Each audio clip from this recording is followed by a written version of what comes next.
Nadaljujemo s pogovori za včeraj predstavljene filme v tekmovalnem programu 28. FSF-ja in sicer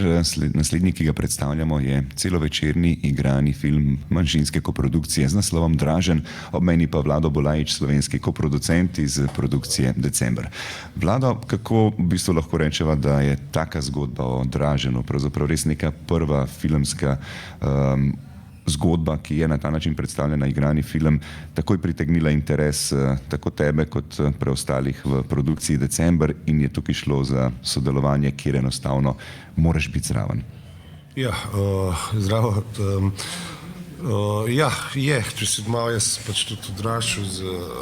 gledanjem košarke, vse to in valjda to Ljubov Zdelarević, ki je glavni producent, na koncu tako režiser, ki me je poklical, so valjda, je bilo to wildcard, gremo noter. Seveda so pričakovanja velika, pa hkrati pa sploh to, ker veš, če malo poznaš košarko, veš, da se tudi spuščaš v neki, ki se pravi, Dražen je na Hrvaškem praktično neka svetinja, ne, to je in moraš zelo na neki način, kao je super, se sliši na prvo žogo, hkrati pa tudi neka odgovornost in pa tudi pričakovanje, toliko je nekih zgodb, kam bo šla, vse to, ampak na koncu se je mogel odločiti, so fantje pač zbrali zgodbo v smislu te neke prikaz njegovega privatnega življenja, ki bi malo manj znan, pa predvsem ta neka klubska karijera njegova, kar je se mogoče malo pričakovati tudi neka reprezentanca, seveda pa biti le zdolj zdrav, se to skratka tako nekaj, treba bilo narediti neko odločitev, pa predvsem dobro premisliti, ker je bil tudi produkcijsko izredno zahtevan, se pravi, dogaja se praktično celo njegovo življenje in je bil tako scenografsko, kostumsko zahtevan, veliko je bilo tudi te neke postprodukcije v smislu, ki bo treba rekonstruirati vse te tekme, igrišča, publiko, skratka, to je bilo vse delo postprodukcije. Ta del še odpremo, ampak zdaj mislim, da je predvsem res velika vrednost tega, ker Draženu nekaj seveda vemo o teh njegovih kultnih tekmah, o njegovih uspehih, o njegovem neverjetnem odnosu do košarke, o tem, da ni izpustil treningov, o tem, da je ostal vedno na koncu še pol ure metati ali pa še dlje, ampak nismo pa poznali te osebne zgodbe in se mi zdi, da je tukaj ful velika vrednost tega filma, da je nekako smiselno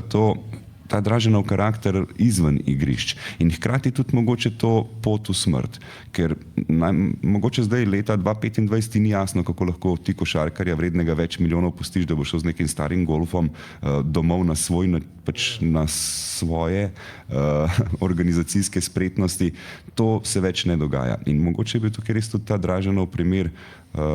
eden tistih, ki je vodil v to veliko večjo zaščito teh vrhunskih košarkarjev. Zdaj se mi je pa zanimivo, da se s tem filmom v bistvu začne in da nekako predstav, zakaj je sploh do tega lahko prišlo. Kakšen je bil Dražen izven igrišč? Ja, film se skuša tega dotakniti, da to vse, kar se te neke privatne stvari, je bilo veliko pogovorov, pa recimo preverjeno na narekovajih z mamo Dražena, kot se ti že včeraj omenil, ker ima to pač ona vse to njegovo dediščino skrbno čuva in nadzira, skratka vse, kar se dogaja okrog tega in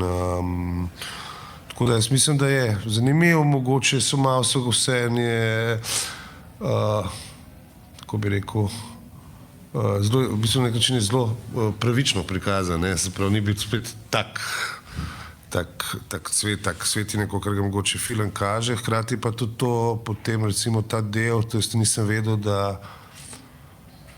v filmu je tako, da oni končajo, mislim, gre z hotela, eni grejo na letališče, on sreča te dve punce, da gre z njima, v bistvu resnici ni bilo tako, to je bilo malo prilagojen za film, tako da so to neka taka stvar, ki je, mislim, moram reči, da sem tudi zelo zadovoljen, mislim, da mi se nekako ta rešitev, ta smrt, kako to prikazati, nekako, da mi je to, se mi zdi, da je karateljno. Ja, definitivno. Mi je pa tudi zanimivo v bistvu res, kako delate en tak film, tako kot si rekel, s toliko nekih avtentičnih prispodob, ki jih ima vsak v glavi, vsak, ko zapre oči, v bistvu si malo predstavlja Dražena, ve, kjer je bila tista tekma, ko ga je navdušil. To je res težko, v bistvu, ker moraš vse skupaj poustvariti. Rekel si, v bistvu vse te tekme je bilo treba posneti na novo. Takrat tudi zanimiv mi je bil ta primer včeraj, trojk še ni bilo na začetku kariere. To se bi treba bilo vse rekonstruirati. Ne. Jaz sem celo en dan bil na snemanju v Zagrebu, to je bilo pač igrišče, če je bila na Medveščak, to je bilo ogromni tale blue screeni, in pol vse od publike, igrišča, parketa, reklam, dres, super, skratka to je, ker vse to so se snemalo v enem kosu in seveda pol v postprodukciji to ful dodelali. Ni bilo važno samo v bistvu, da oni izgledajo iz tega obdobja, ampak akcija je mogla biti tista. Akcija, vse to, zdaj pa, mislim, iskreno, jaz smo to čas malo problem, ker se doskrat vidi, če imaš dobrega igralca, ne pomeni, da je dober košarkaš, pa tudi malo in pa se mi zdela tudi fajna rešitev, da so te scene igre, da so s temi dokumentarnimi posnetki film, ki da pol ta neko avtentičnost, da drugač mogoče bi bilo zelo komorno, tako pa za enega mave v košarki. Je res, ampak nekako sem imel občutek tudi včeraj, ko so se pogovarjali, da najdete igralca, ki bo dobro igral košarko, dobro igral in ki bo izgledal vsaj približno podoben Draženu, je najbrž to, zaradi česar že 30 let nimamo še tega filma. To je bil velik problem, ja, to je, mislim, da je bilo, kar se castinga tiče, super je bil tale mali Dražen, no, mislim, da je bil to super cast, starejši relativno okej, ampak so se tudi namučali, pač dobro, saj imel neko motoriko, mave, znal žogo, sicer je treniral odbojko, ker je to malo drugače kot košarka, ampak so ga nekako naučili. Tako da, ja, zakomplicirano. Je pa v bistvu res tudi zanimiv, ker pač praviš, da sprejem je od ljudi, ki bodo prišli neobremenjeno, seveda bodo znali uživati in videti to Draženovo zgodbo, ampak hkrati domnevam, da kakšna premiera v Šibeniku je bila prav poseben trenutek, kjer si mogel imeti zelo trdo kožo. Ja,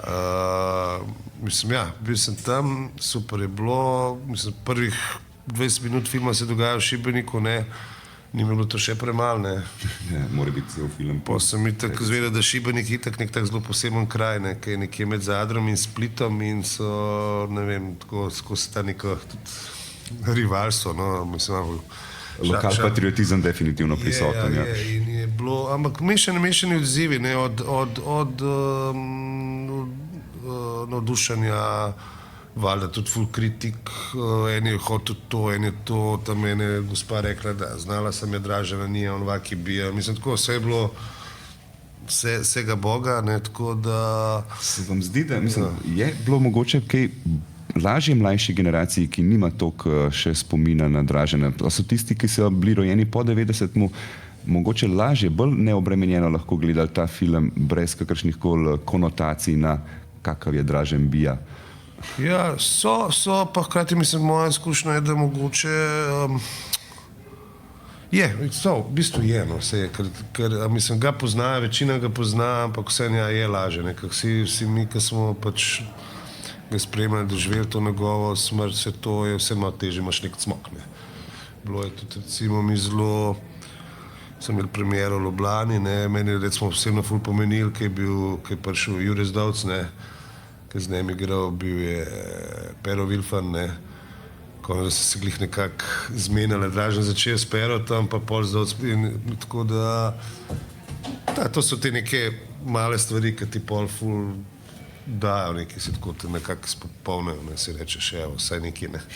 Povem še, v bistvu, da pozabo na Šibenik in na sprejem na Hrvaškem, zanima pa nas sprejem, kar se Slovenije tiče. V bistvu je bil film predstavljen tudi v distribuciji,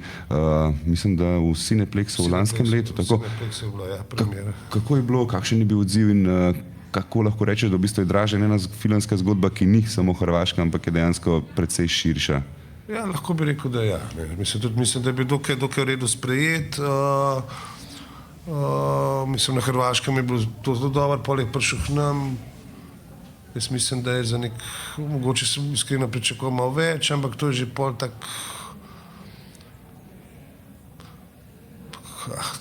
Moram se malo se držati. Mislim, mogoče sem tudi pričakoval več, pa mogoče pol ni bilo tudi izpolnil pričakovanj, če sem čisto iskren, ampak le še vsem dober, pa je naredil neko svojo pot. Tudi mislim, da je tale pol distribuiran naprej zelo lepo, ne vem, Netflix, HBO, tako da.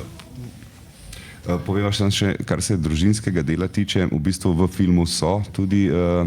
sorodniki Dražena Petrovića, ki še zdaj v bistvu upravljajo z vsemi njegovimi arhivskimi posnetki, pravzaprav z njegovimi pravicami. In koliko to je nekakšna tudi obremenitev za vse filmske ustvarjalce, da najbrž je precej težje ustvarjati filme o Draženu ravno zaradi tega? Ja, recimo, če lahko čisto povem, da smo delali tam, mislim, ko smo obdelava zvoka, smo končali, pa je bila ta neka tesna